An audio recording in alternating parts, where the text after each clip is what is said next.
ਗੁਰਚਰਨ ਸਿੰਘ ਨੇ ਲਿਖਿਆ ਹੈ, ਬਾਬਾ ਜੀ ਇੱਕ ਸਵਾਲ ਆ ਜੀ, ਕੋਈ ਇਨਸਾਨ ਇੰਨਾ ਕ੍ਰੋਧ ਦਾ ਆਦੀ ਕਿਵੇਂ ਹੋ ਸਕਦਾ ਹੈ? ਕ੍ਰੋਧ ਨੂੰ ਤਿਆਗਣ ਦਾ ਤਰੀਕਾ ਕੀ ਹੈ?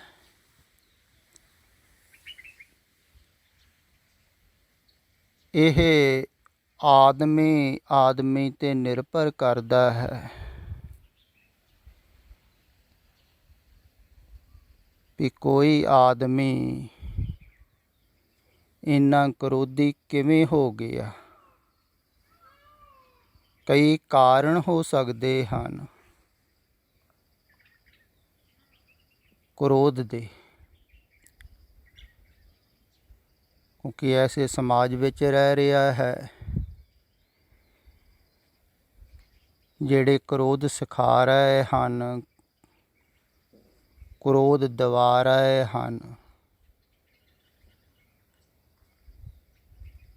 ਜਾਂ ਕੁਛ ਮਾਹੌਲ ਹੀ ਐਸਾ ਹੈ, ਜਾਂ ਆਦਮੀ ਦੀ ਆਦਤ ਐਸੀ ਹੈ।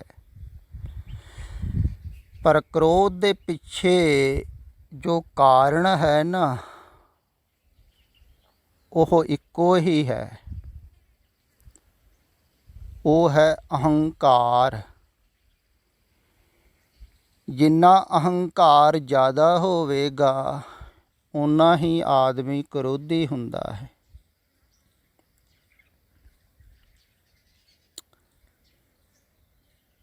ਇਸੇ ਕਾਰਨ ਛੋਟੇ ਬੱਚਿਆਂ ਦੇ ਵਿੱਚ ਕ੍ਰੋਧ ਘੱਟ ਹੁੰਦਾ ਹੈ,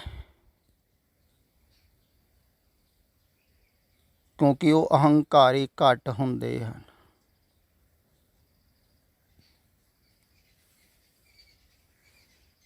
ਤੁਸੀਂ ਜ਼ਿਆਦਾ ਛੋਟੇ ਬੱਚਿਆਂ ਨੂੰ ਦੇਖਿਆ ਹੋਵੇਗਾ, ਅਗਰ ਤੁਸੀਂ ਚੋਟ ਕਰੋਗੇ ਉਹਨਾਂ 'ਤੇ ਗੁੱਸਾ ਤਾਂ ਉਹਨਾਂ ਵੀ ਆਉਂਦਾ ਹੈ, ਕ੍ਰੋਧ ਆਉਂਦਾ, ਕਿਉਂਕਿ ਸਰੀਰ ਬਚਾਉਂਦਾ ਹੈ ਨਾ ਆਪਣੇ ਆਪ ਨੂੰ। ਅਤੇ ਗੁੱਸੇ ਨਾਲ, ਕ੍ਰੋਧ ਨਾਲ ਐਨਰਜੀ ਪੈਦਾ ਹੁੰਦੀ ਹੈ, ਬੁਰਾ ਨਹੀਂ ਹੈ। ਬੱਚੇ ਦਾ ਗੁੱਸਾ ਨੈਚੁਰਲ ਹੈ, ਜਿਵੇਂ ਪਸ਼ੂ ਪੰਛੀਆਂ ਦਾ ਹੈ, ਆਪਣੇ ਆਪ ਨੂੰ ਬਚਾਉਣ ਵਾਸਤੇ, ਰਕਸ਼ਾ ਕਰਨ ਵਾਸਤੇ। ਅਤੇ ਇੱਕਦਮ ਖੂਨ ਦਾ ਸਰਕੂਲੇਸ਼ਨ ਤੇਜ਼ ਹੋ ਜਾਂਦਾ ਹੈ, ਜਿਵੇਂ ਕੋਈ ਸਾਹਮਣੇ ਤੋਂ ਹਮਲਾ ਕਰਦਾ ਹੈ, ਅਤੇ ਬਚਾਉਣ ਵਾਸਤੇ ਜ਼ਰੂਰੀ ਵੀ ਹੈ। ਉਹਨੂੰ ਹੀ ਵੀਰ ਰਸ ਕਿਹਾ ਹੈ ਯੋਧਿਆਂ ਨੇ, ਵੀ ਦੂਸਰੇ ਨੂੰ ਦੇਖ ਕੇ ਖੂਨ ਖੌਲ ਗਿਆ, ਕਹਿ ਦਿੰਦੇ ਹਨ ਨਾ, ਤੇਜ਼ ਹੋ ਗਿਆ। ਹੈ ਤੇ ਉਹੀ ਚੀਜ਼, ਵੀਰ ਰਸ ਵੀ ਗੁੱਸਾ ਹੀ ਨਾਰਾਜ਼ਗੀ ਹੈ, ਪਰ ਉਹ ਨੈਚੁਰਲ ਹੈ ਜੋ ਬੱਚੇ ਦੀ ਹੈ ਜਾਂ ਪਸ਼ੂਆਂ ਦੀ ਹੈ। ਉਹ ਆਪਣੇ ਆਪ ਨੂੰ ਬਚਾਉਣ ਵਾਸਤੇ ਹੈ, ਜਾਂ ਆਪਣੇ ਪਰਿਵਾਰ ਨੂੰ ਜਾਂ ਸਮਾਜ ਨੂੰ ਬਚਾਉਣ ਵਾਸਤੇ ਐਸੀ ਨਾਰਾਜ਼ਗੀ ਜ਼ਾਹਰ ਕਰਦੇ ਹਨ। ਪਰਮ ਪੁਰਖ ਵੀ, ਪਰ ਉਹਨਾਂ ਦੀ ਹੀ ਵੈਸੇ ਹੀ ਹੁੰਦੀ ਹੈ, ਉੱਪਰੋਂ।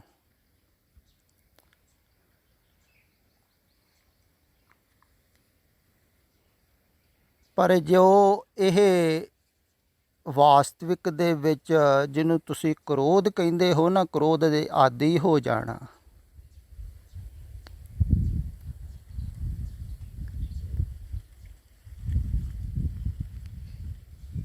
ਇਹਦੇ ਪਿੱਛੇ ਕਾਰਨ ਤਾਂ ਕਈ ਹੋ ਸਕਦੇ ਹਨ, ਪਰ ਮੁੱਖ ਕਾਰਨ ਇਹੋ ਹੀ ਹੁੰਦਾ ਹੈ, ਅਹੰਕਾਰ। ਫਿਰ ਛੋਟੇ ਬੱਚੇ 'ਚ ਥੋੜ੍ਹਾ ਹੁੰਦਾ ਹੈ ਅਹੰਕਾਰ, ਅਤੇ ਕ੍ਰੋਧ ਵੀ ਥੋੜ੍ਹਾ ਚਿਰ ਹੁੰਦਾ ਹੈ। ਤੁਸੀਂ ਦੇਖਿਆ ਹੈ ਨਾ,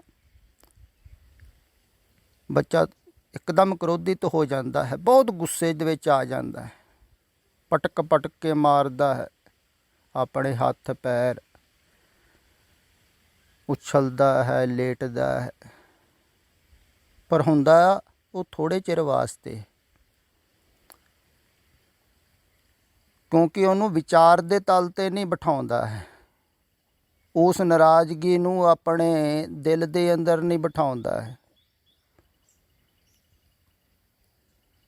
ਗੀਤਕਾਰ ਨੇ ਇੱਕ ਨੇ ਬੜਾ ਸੋਹਣਾ ਕਿਹਾ ਹੈ ਨਾ, ਗੱਲ ਦਿਲ 'ਤੇ ਨਹੀਂ ਲਾਈ ਦੀ। ਬੱਚਾ ਦਿਲ 'ਤੇ ਨਹੀਂ ਲਾਉਂਦਾ ਹੈ, ਸੋਚਦਾ ਨਹੀਂ ਹੈ ਵੀ ਇਹਨੇ ਮੇਰਾ ਬੁਰਾ ਕੀਤਾ ਹੈ, ਇਹਨੇ ਮੈਨੂੰ ਥੱਪੜ ਮਾਰਿਆ ਜਾਂ ਕੁਛ ਵੀ ਮੇਰੇ ਨਾਲ ਬੁਰਾਈ ਕੀਤੀ, ਬੁਰਾ ਕੀਤਾ। ਨਹੀਂ, ਸੋਚਦਾ ਨਹੀਂ ਹੈ, ਸੋਚ ਦੇ ਤਲ 'ਤੇ ਨਹੀਂ ਹੈ। ਬੁਰਾ ਹੋਇਆ, ਕ੍ਰੋਧ ਆਇਆ, ਥੋੜ੍ਹੇ ਚਿਰ ਵਾਸਤੇ ਕ੍ਰੋਧਿਤ ਹੋਇਆ, ਫਿਰ ਨਿਕਲ ਗਿਆ, ਫਿਰ ਭੁੱਲ ਗਿਆ। ਪਰ ਧੀਰੇ ਧੀਰੇ ਜਿਵੇਂ ਜਿਵੇਂ ਬੱਚਾ ਵੱਡਾ ਹੁੰਦਾ ਹੈ, ਤਿਵੇਂ ਤਿਵੇਂ ਕ੍ਰੋਧ ਵੀ ਵੱਧਦਾ ਹੈ, ਕਿਉਂਕਿ ਹੰਕਾਰ ਵੱਧਦਾ ਹੈ। ਮੈਂ ਪੁਸ਼ਟ ਹੁੰਦੀ ਹੈ, ਮੈਂ ਮਜ਼ਬੂਤ ਹੁੰਦੀ ਹੈ, ਅਤੇ ਜਿੰਨੀ ਮਜ਼ਬੂਤ ਜ਼ਿਆਦਾ ਹੋਵੇਗੀ ਓਨਾ ਕ੍ਰੋਧੀ ਹੋ ਜਾਂਦਾ ਹੈ ਫਿਰ ਬੱਚਾ, ਵੀ ਮੈਂ ਖਾਸ ਹਾਂ, ਮੈਂ ਸ੍ਰੇਸ਼ਟ ਹਾਂ, ਮੈਂ ਕਿਉਂ ਗੱਲ ਮੰਨਾਂ ਕਿਸੇ ਦੀ। ਬੱਚੇ ਆਮ ਕਰਕੇ ਕਹਿ ਵੀ ਦਿੰਦੇ ਵੀ ਅਸੀਂ ਆਜ਼ਾਦ ਹਾਂ।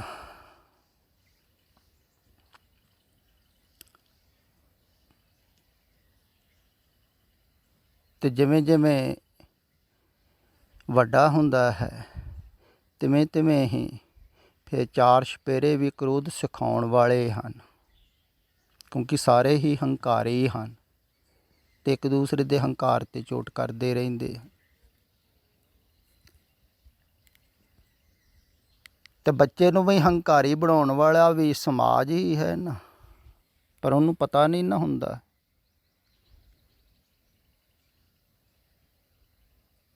ਹੁਣ ਦੇਖੋ, ਤੁਸੀਂ ਖਿਆਲ ਕਰੋ, ਆਮ ਜ਼ਿਆਦਾਤਰ ਮੈਂ ਦੇਖਿਆ ਹੈ ਕਈ ਪ੍ਰੇਮੀ ਆਉਂਦੇ ਹਨ ਮਿਲਣ ਵਾਸਤੇ, ਅਗਰ ਉਹਨਾਂ ਦੇ ਛੋਟੇ ਬੱਚੇ ਹਨ ਨਾਲ, ਤਾਂ ਉਹਨਾਂ ਨੂੰ ਮੱਥਾ ਟਿਕਾਉਣਗੇ। ਕਈ ਐਸੇ ਵੀ ਹਨ ਆਪ ਨਹੀਂ ਟੇਕਦੇ ਹਨ, ਬੱਚਿਆਂ ਨੂੰ ਟਿਕਵਾਉਂਦੇ ਹਨ ਮੱਥਾ। ਮੱਥਾ ਟੇਕੋ ਬਾਬਾ ਜੀ। ਮੈਂ ਅਕਸਰ ਕਹਿ ਦਿੰਦਾ ਹੁੰਦਾ ਹਾਂ ਉਹਨਾਂ ਨੂੰ ਵੀ ਮੱਥਾ ਟੇਕਣਾ ਤੁਹਾਡੇ ਵਾਸਤੇ ਹੈ ਜ਼ਰੂਰੀ, ਬੱਚੇ ਵਾਸਤੇ ਨਹੀਂ। ਟੇਕਣਾ ਤੁਹਾਨੂੰ ਚਾਹੀਦਾ ਹੈ, ਕਿਉਂਕਿ ਹੰਕਾਰ ਤੁਹਾਡਾ ਜ਼ਿਆਦਾ ਹੈ, ਬੱਚੇ ਦਾ ਨਹੀਂ। ਬੱਚੇ ਨੂੰ ਤਾਂ ਜਿੱਥੇ ਮਰਜ਼ੀ ਮੱਥਾ ਟਿਕਵਾ ਦਿਓ, ਉਹਨੂੰ ਕੋਈ ਲੈਣਾ ਦੇਣਾ ਨਹੀਂ, ਕੋਈ ਹੰਕਾਰ ਨਹੀਂ ਹੈ। ਉਹ ਸੋਚਦਾ ਥੋੜ੍ਹੀ ਹੈ ਮੇਰੇ ਨੂੰ ਵੱਡਾ ਹੈ ਕਿ ਛੋਟਾ ਹੈ, ਵੀ ਮੈਂ ਕਿਉਂ ਟੇਕਾਂ। ਤਾਂ ਉਹਦੇ ਅੰਦਰ ਹੰਕਾਰ ਨਹੀਂ ਹੈ, ਅਤੇ ਬੱਚੇ ਨੂੰ ਲਾਭ ਥੋੜ੍ਹੀ ਹੋਵੇਗਾ। ਬੱਚੇ ਨੂੰ ਟਿਕਾਉਣ ਦਾ ਲਾਭ ਹੀ ਨਹੀਂ ਹੈ ਮੱਥਾ। ਪਰ ਧਾਰਮਿਕ ਲੋਕ ਜ਼ਿਆਦਾਤਰ ਟਿਕਾਉਂਦੇ ਹਨ। ਉਹ ਸੋਚਦੇ ਹਨ ਵੀ ਇਹਦੀ ਆਦਤ ਬਣ ਜਾਵੇਗੀ ਹੌਲੀ ਹੌਲੀ ਟੇਕਣ ਦੀ ਮੱਥਾ। ਫਿਰ ਟੇਕਣ ਦੀ ਮੱਥਾ ਆਦਤ ਬਣ ਜਾਂਦੀ ਹੈ, ਅੰਦਰ ਵਿਨਮਰਤਾ ਨਹੀਂ ਆਉਂਦੀ। ਜ਼ਿਆਦਾਤਰ ਲੋਕ ਦੇਖੋ ਤੁਸੀਂ ਝੁਕਦੇ ਬਹੁਤ ਝੁਕਣਗੇ ਕਈ, ਪਰ ਉਹਨਾਂ ਦੀ ਆਦਤ ਹੀ ਹੋਊਗੀ, ਅੰਦਰੋਂ ਉਹ ਝੁਕਣ ਨੂੰ ਤਿਆਰ ਨਹੀਂ ਹੈ। ਥੋੜ੍ਹਾ ਜਿਹਾ ਵੀ ਉਹਨਾਂ ਦੇ ਪ੍ਰਤੀ ਬੁਰਾ ਭਲਾ ਬੋਲ ਦਿਓ ਤੁਸੀਂ, ਕੋਈ ਅਪਸ਼ਬਦ ਬੋਲ ਦਿਓ, ਕੋਈ ਨਾਰਾਜ਼ਗੀ ਜ਼ਾਹਿਰ ਕਰ ਦਿਓ, ਅਤੇ ਉਸੇ ਵੇਲੇ ਉਹ ਕ੍ਰੋਧਿਤ ਹੋ ਜਾਣਗੇ, ਕਿਉਂਕਿ ਹੰਕਾਰੀ ਹਨ ਨਾ। ਤੋ ਝੁਕਣ ਦੀ ਆਦਤ ਬਣ ਜਾਂਦੀ ਹੈ ਵੱਡੇ ਹੋ ਕੇ। ਪਰ ਝੁਕਣਾ ਜਿਸ ਕਾਰਨ ਸੀ ਨਾ, ਉਸ ਕਾਰਨ ਨੂੰ ਨਹੀਂ ਆਦਮੀ ਫਿਰ ਛੱਡਦਾ ਹੈ।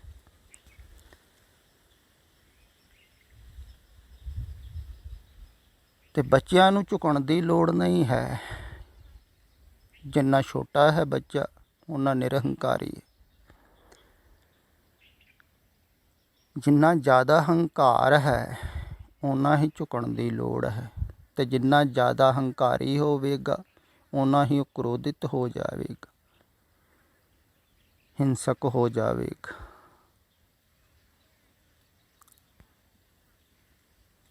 ਜ਼ਿਆਦਾ ਜਿਹੜੇ ਹਿੰਸਕ ਹੁੰਦੇ ਹਨ ਉਹ ਜ਼ਿਆਦਾ ਕ੍ਰੋਧੀ ਹੁੰਦੇ ਹਨ,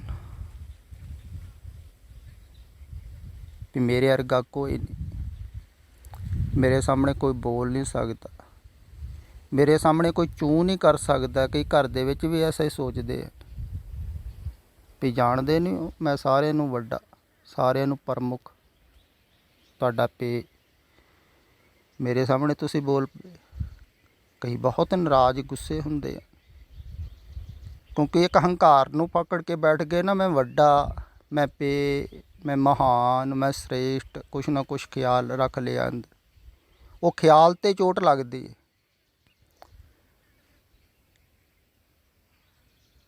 ਵੀ ਮੈਨੂੰ ਕੋਈ ਬੁਰਾ ਭਲਾ ਨਾ ਕਵੇ ਜਾਂ ਮੇਰੀ ਕੋਈ ਗੱਲ ਨਾ ਮੋੜੇ। ਚੋਟ ਲੱਗਦੀ ਹੈ ਵੀ ਗੱਲ ਮੰਨੀ ਨਹੀਂ ਮੇਰੀ, ਵੀ ਮੰਨਣੀ ਚਾਹੀਦੀ। ਮੈਂ ਵੱਡਾ ਹਾਂ, ਮੈਂ ਇਹਨਾਂ ਨੂੰ ਧਿਆਨ ਰੱਖਦਾ ਹਾਂ, ਅਤੇ ਮੇਰੀ ਨਹੀਂ ਗੱਲ ਮੰਨਦੇ। ਅਤੇ ਅਗਰ ਨਾ ਮੰਨਣ ਤਾਂ ਵੀ ਗੁੱਸਾ ਆਉਂਦਾ ਹੈ, ਨਾਰਾਜ਼ਗੀ ਹੁੰਦੀ। ਇੱਕ ਵਾਰ ਨਾ ਮੰਨਣ ਤੇ ਘੱਟ ਨਾਰਾਜ਼ਗੀ ਹੁੰਦੀ ਹੈ, ਦੂਸਰੀ ਵਾਰ ਨਾ ਮੰਨਣ ਹੋਰ ਜ਼ਿਆਦਾ ਹੁੰਦੀ ਹੈ, ਤੀਸਰੀ ਵਾਰ ਨਾ ਮੰਨਣ ਤੇ ਹੋਰ ਜ਼ਿਆਦਾ ਫਿਰ ਗੁੱਸਾ ਆਉਂਦਾ। ਮੇਰੀ ਗੱਲ ਮੰਨਦੇ ਹੀ ਕਿਉਂ ਨਹੀਂ ਤੁਸੀਂ? ਜਾਣਦੇ ਨਹੀਂ। ਫਿਰ ਆਦਮੀ ਅੱਗ ਬਬੂਲਾ ਹੋ ਜਾਂਦਾ। ਪਰ ਤੁਸੀਂ ਦੂਸਰਾ ਪੱਖ ਸੋਚਿਆ ਹੈ ਕਦੇ?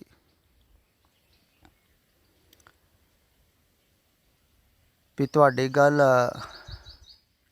1 2 ਜਾਂ 3 ਵਾਰ ਨਾ ਮੰਨੀ ਜਾਵੇ, ਤੁਸੀਂ ਬਹੁਤ ਜ਼ਿਆਦਾ ਨਾਰਾਜ਼ ਹੋ ਜਾਂਦੇ ਹੋ। ਪਰ ਕੁਛ ਐਸੇ ਵੀ ਪੁਰਖ ਹੋਏ ਹਨ ਇਸ ਧਰਤੀ 'ਤੇ,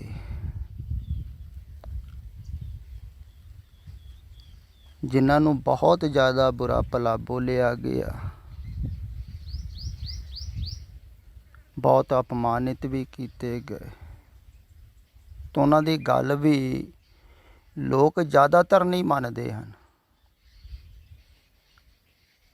ਜਿੰਨੇ ਵੀ ਭਗਤ ਹਨ, ਗੁਰੂ ਹੋਏ ਹਨ, ਫਕੀਰ ਹੋਏ ਹਨ, ਪਰਮ ਪੁਰਖ, ਜਾਗਰਤ ਪੁਰਖ ਕਹਿ ਲਈਏ,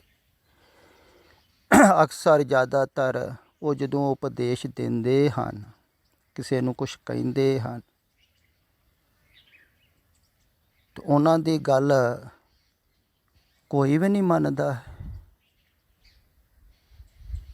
ਉਹ 100 ਵਾਰਾਂ ਕਹਿਣ ਤਾਂ ਕੋਈ 1 ਵਾਰ ਮੰਨ ਲਵੇ, ਮੁਸ਼ਕਲ ਹੈ। 1000 ਵਾਰਾਂ ਕਹਿਣ ਤਾਂ ਕੋਈ ਮੰਨ ਲਵੇ।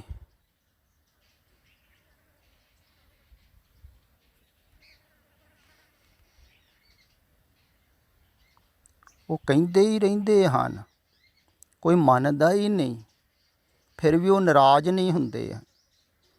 ਦੇਖੋ, ਇੱਕ ਗੱਲ ਨੂੰ ਉਹ ਕਈ ਵਾਰਾਂ ਕਹਿੰਦੇ ਹਨ। ਜੋ ਤੁਸੀਂ ਬਾਬੇ ਨਾਨਕ ਦਾ ਉਪਦੇਸ਼ ਪੜ੍ਹਦੇ ਹੋ ਨਾ, ਇਹ ਬਹੁਤੀਆਂ ਗੱਲਾਂ ਨਹੀਂ ਹਨ। ਜੇ ਗੌਰ ਨਾਲ ਦੇਖੋਗੇ, ਕੁਛ ਕੁ ਗੱਲਾਂ ਵਾਰ ਹੀ ਕਹੀਆਂ ਗਈਆਂ ਹਨ, ਬਹੁਤ ਢੰਗ ਨਾਲ, ਬਹੁਤ ਤਰੀਕੇ ਨਾਲ ਉਹਨੂੰ ਹੀ ਸਮਝਾਇਆ ਗਿਆ ਹੈ।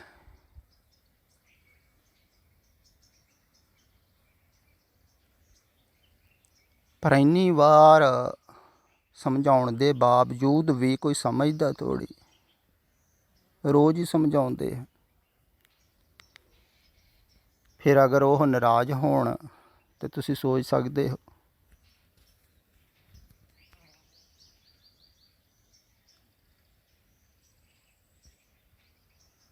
ਪਰ ਉਹ ਮਨਾਉਣਾ ਨਹੀਂ ਚਾਹੁੰਦੇ ਹਨ ਦੂਸਰਿਆਂ ਨੂੰ, ਉਹ ਸੁਭਾਵਿਕ ਬੋਲਦੇ ਹਨ। ਤੁਸੀਂ ਮਨਾਉਣਾ ਚਾਹੁੰਦੇ ਹੋ, ਇਸ ਕਰਕੇ ਨਾਰਾਜ਼ ਹੁੰਦੇ ਹੋ। ਉਹ ਮਨਾਉਣਾ ਨਹੀਂ ਚਾਹੁੰਦੇ ਹਨ, ਉਹ ਵੈਸੇ ਹੀ ਬੋਲਦੇ ਹਨ, ਵੈਸੇ ਹੀ ਕਹਿੰਦੇ ਹਨ। ਜਿਵੇਂ ਇੱਕ ਮਾਂ ਛੋਟੇ ਬੱਚੇ ਨੂੰ ਕਹਿੰਦੀ ਹੈ, ਨਾਰਾਜ਼ ਵੀ ਹੁੰਦੀ ਦਿਖਦੀ ਹੈ, ਪਰ ਅੰਦਰੋਂ ਨਾਰਾਜ਼ ਥੋੜ੍ਹੀ ਹੁੰਦੀ ਹੈ। ਝਿੜਕਦੀ ਵੀ ਹੈ, ਵਰਜਦੀ ਵੀ ਹੈ, ਟੋਕਦੀ ਵੀ ਹੈ, ਰੋਕਦੀ, ਫਿਰ ਵੀ ਬੱਚਾ ਕਿੱਥੇ ਮੰਨਦਾ, ਫਿਰ ਵਾਰ ਰੋਕਦੀ। ਪਰ ਇਹ ਮਾਂ ਨਾਰਾਜ਼ ਵੀ ਹੋ ਜਾਂਦੀ ਹੈ, ਕਿਉਂਕਿ ਇਹ ਬਾਹਰਲੀ ਹੈ, ਸੰਸਾਰਿਕ ਹੈ। ਕੁੱਟਦੀ ਵੀ ਆ, ਮਾਰਦੀ ਵੀ।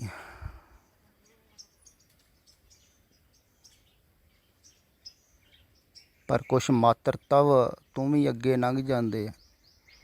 ਤੂੰ ਮੇਰਾ ਮਾਤਾ, ਤੂੰ ਹੈ ਮੇਰਾ ਪਿਤਾ, ਤੂੰ ਮੇਰਾ ਬੰਧਪ, ਤੂੰ ਮੇਰਾ ਭਰਾਤਾ, ਤੂੰ ਮੇਰਾ ਰਾਖਾ ਸਭਨੀ ਥਾਂ, ਤਾਂ ਪਾਉ ਕੇ ਕਾੜਾ ਜੀ। ਉਹ ਜਿਹੜਾ ਸਾਰੇ ਹੀ ਰਿਸ਼ਤੇ ਦੇ ਵਿੱਚ ਆ ਜਾਂਦੇ, ਉਹ ਨਾਰਾਜ਼ ਨਹੀਂ ਹੁੰਦੇ ਹਨ, ਵਾਰ-ਵਾਰ ਸਮਝਾਉਂਦੇ ਹਨ, 1000 ਵਾਰਾਂ ਸਮਝਾਉਂਦੇ ਹਨ, ਲੱਖਾਂ ਵਾਰਾਂ ਹੀ ਸਮਝਾਉਂਦੇ, ਤਾਂ ਵੀ ਨਹੀਂ ਮੰਨਦੇ ਹਨ, ਤਾਂ ਵੀ ਸਮਝਾਈ ਜਾਂਦੇ ਆ। ਕਿਉਂਕਿ ਉਹ ਉਹਨਾਂ ਦੇ ਅੰਦਰ ਹੰਕਾਰ ਨਹੀਂ। ਉਹ ਇਹ ਨਹੀਂ ਕਹਿ ਰਹੇ ਹਨ ਸਾਡੀ ਗੱਲ ਮੰਨੋ, ਉਹ ਇਹ ਕਹਿ ਰਹੇ ਹਨ ਵੀ ਇਹ ਜੋ ਕਹਿ ਰਹੇ ਹਨ ਅਸ, ਇਹਦੇ ਨਾਲ ਤੁਸੀਂ ਸ਼ਾਂਤ ਹੋਊਗੇ, ਸਹਿਜ ਹੋਊਗੇ, ਪਰਮ ਰਸ ਦੇ ਵਿੱਚ ਲੀਨ ਹੋ ਜਾਓਗੇ, ਪਰਮ ਅੰਮ੍ਰਿਤ ਨੂੰ ਉਪਲਬਧ ਹੋ ਜਾਓਗੇ, ਜਨਮ ਮਨ ਤੋਂ ਛੁਟਕਾਰਾ ਹੋ ਜਾਏਗਾ। ਆਓ ਤੁਹਾਨੂੰ ਇਹ ਦੱਸ ਰਹੇ ਹਾਂ ਵਾਰ-ਵਾਰ, ਤੁਸੀਂ ਸੁਣੋ। ਤੋ ਕਰੁਣਾ ਵਸ ਕਹਿੰਦੇ ਹਨ।